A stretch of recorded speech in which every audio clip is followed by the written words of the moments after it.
Goeiemôre vriende en baie welkom by ons oordenkings op hierdie Saterdagoggend. En ons is by Lukas 8. Lees vanaf vers 1. Kort daarna het Jesus deur die een stad en dorp na die ander gereis om te preek en die evangelie van die koninkryk van God te verkondig.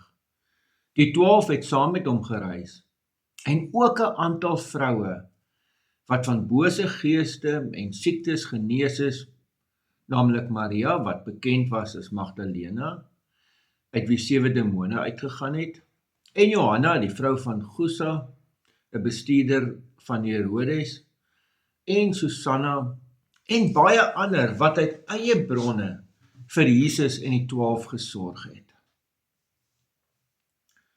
Geliefdes, ek en jy lees hierdie 3 verse en dit is nou nie vir ons verskriklik vreemd nie, maar stop en luister 'n bietjie.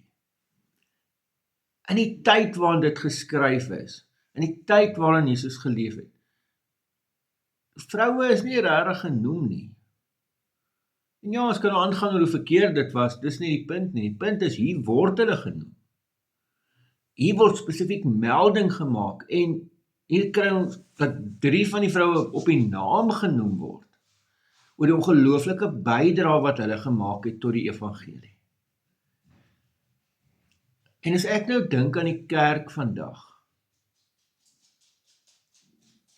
jy weet, ek wil eintlik sê as dit nie vir die vroue was nie, dan kan ons maar die kerk toemaak. Ons het nou vandag 'n begrafnis hierso in Wenen, en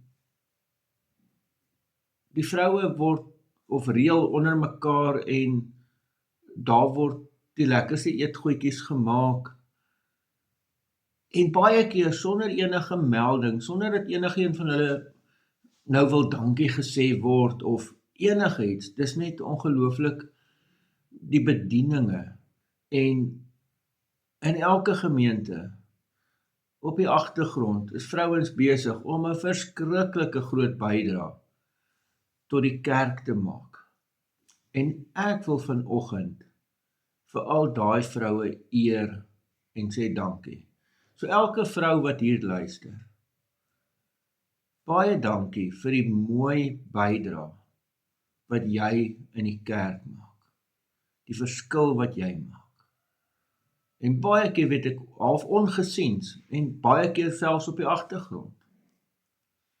Maar dankie vir wat jy doen. Amen.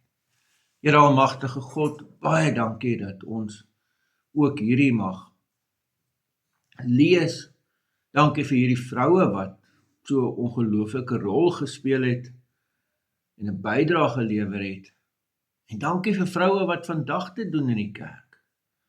Dink hier by ons in Wenen, in Escort, in Mooirivier. Dankie vir die vroue wat so ongelooflike bydrae maak. Here, dankie, en ek wil bid dat U julle sal seën in die naam van ons Here Jesus Christus. Amen. Geliefdes, mag jy 'n baie mooi en 'n baie geseënde dag hê. Totsiens.